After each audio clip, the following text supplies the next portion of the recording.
40. Oui, Log4Shell, c'est son nom, a été découverte il y a une dizaine de jours. Depuis, on assiste à une course contre la montre entre hackers et entrepreneurs. Les services de l'État travaillent aussi sur le sujet pour éviter les fuites et leurs conséquences. Explication, William Molinier. C'est une faille qualifiée de décennale. Elle a été notée 10 sur 10 en matière de dangerosité par un organisme de référence qui liste les vulnérabilités informatiques. Le gendarme français de la sécurité numérique, l'ANSSI, recommande à toutes les entreprises de faire rapidement l'inventaire de leur système. C'est comme si, dans un immeuble d'habitation, une seule ampoule faisait disjoncter tout le circuit électrique et qu'il fallait donc la chercher partout et la remplacer. Or, depuis quelques jours maintenant, des groupes d'attaquants chinois ou iraniens tentent eux aussi de mettre la main sur cette faille, comme l'explique le spécialiste en cybersécurité David Groux à la tête de la société Mendiant.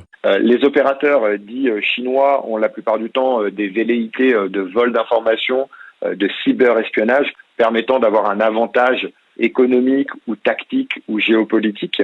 Là où les Iraniens ont plutôt un pédigré, une ADN, d'opérations beaucoup plus destructives. Le risque est surtout pour les PME ou les petites administrations telles que les hôpitaux ou les mairies qui n'ont pas forcément les capacités de réparer cette faille.